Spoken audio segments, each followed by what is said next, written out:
Oftentimes therapy comes with homework. Here are a couple assignments I've been given. By my current therapist, I have been given the assignment of not taking on new tasks at work. By my previous therapist, I have been assigned the challenge to do as little as possible at work. Let's talk about where their advice came from and what they were seeing in me that I couldn't necessarily see. My emotional cycle. We're gonna talk about my emotional cycle. So it's gonna go from green to yellow to red.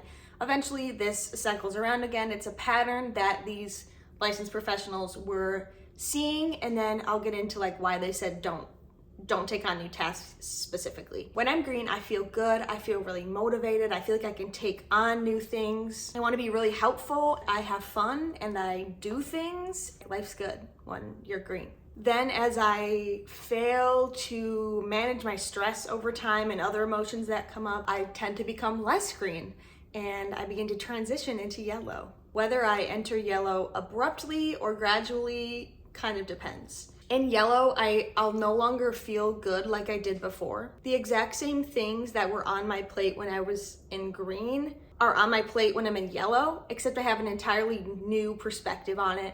I see it as, why are there things on my plate that are other people's job in a work setting? I get worked up about how I'm expected to do as much as I took on myself. Things in general feel like they're too much. I get very irritable on a day-to-day basis. I'm still like functioning, but I'm like dragging my feet when it comes to doing this stuff. I sort of get in like rumination mode in my mind, and that's what yellow looks like for me. Of course, you can't go on in yellow forever, so you either gotta sort of make your way back to green or perhaps slide into red.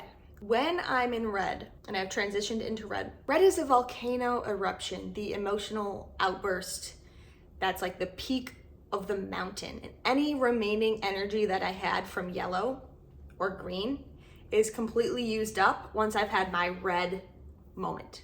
Basically, I deplete all the energy because things are too much, and then once I don't have any energy left, I can't be expected to do the things that are on my plate. Then the cycle repeats. So back to what my therapist recommends, not taking on new tasks at work.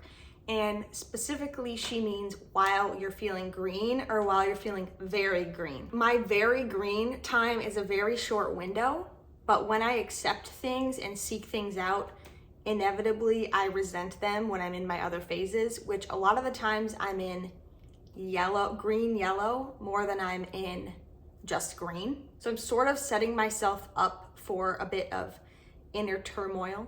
When I'm very green though, my motivation is very high, my ambition is very high, and I feel like I can do everything that's on my list. And if anyone asks me anything, I can also do that.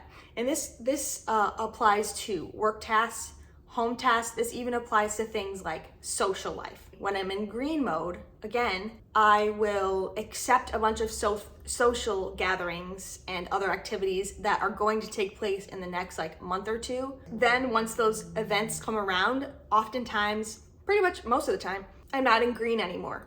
And so I'm like, oh shoot, like my green self did this again. Or here comes that deadline that my green self incorrectly thought would be a good idea and like a feasible deadline. So basically what the therapist is saying is just be really mindful when you're like in this green mode. And I came up with the color thing, but be mindful when you're in the mode of like feeling good and accepting things, because if you do that, you've still got to be accountable for those things throughout the rest of the cycle. This doesn't mean say no to everything because you're scared how you're going to act to something in a week from now, but it does mean to more carefully consider things and just regard your green self with caution. So let's get into the tools now. The first tool is called There's No Such Thing as Making Up. Let me explain. You don't need to make up for your less productive side of the cycle when you're back to feeling green in order to prove that you are worthy. I think of this like when I'm at the end of a red and I'm in like the red-green zone and I'm moving back to green, and I'm like, I need to make up for the stuff I didn't get done or the people I didn't see, and I need to make up for it now that I'm back in green. And there is no such thing as making it up. The feeling that we have to make it up is like rooted in shame and guilt when we are really just trying to do our best in that period. So we don't need to go back and correct what's already been done. It's not a math makeup test where you miss the quiz and you still have to take it and you have to come in after school and do the work. It's just, that's past.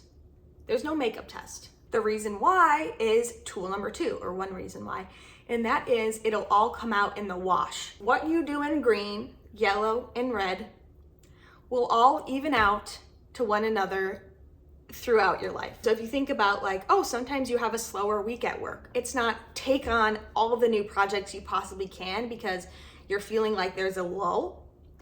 It's more like, yeah, let's lean into the chill about it because we know that in a few months or in the new season, it's gonna be really busy. So it's going to even out. Finally, the third tool is employing intention and forethought. To employ intention, if we are extended or asked to help with some project or something like that, we will actually consider that project and what it will look like, and if that thing is going to be up your alley, if it makes sense for you, if you actually have the capacity to do it. And that way, when you respond, and especially if you say yes, you will have a much more informed and considered yes. Additionally, even before that happens, before you're asked something or something's an opportunity is put on the table and you're like, oh, should I take that? I should probably take that. I want you to have some forethought. So basically having a list of ideas and lists of things that you like, things that you want more of, things that you look forward to. It's kind of like goals. Say if I'm not in communications anymore, but say I'm in communications, like I really would like to go the design route. You know, and so if opportunities present themselves that are design related, because that's sort of the route I want to go, I'm going to go for those. And I'm not necessarily going to go for the extra or random projects of like copywriting. So then when the opportunities do present themselves, you've already thought about what would fit into your like short-term goals. Well, I hope this video helped. I hope that maybe you're able to glean or reflect on what your cycle might look like. And if you find that parts of your cycle are sort of like, how are they connected and how are they blending into one another, maybe in ways that you hadn't thought about it. I think of green as being like my most positive self, but there are cautions that I must pay attention to when I'm in green mode. I also want to challenge your belief, if you held this, that you need to make things up if they didn't happen when you were in a certain space mentally or physically or whatever. It probably has something to do with guilt and shame, and that's not really a place that we want to operate from that much, like if we had to pick. And so we'd much rather operate from like joy. So if you're kind of beating up on yourself after a period of not being your best self, it's not, okay, now I need to go redo things because that was lost time and that sucked. But it's more like, okay, well, that happened and I'm feeling a little better now, so let's just pursue more joy. I hope that helped. I hope that makes sense. I'll see you in my next video. Thank you very much for watching. Bye.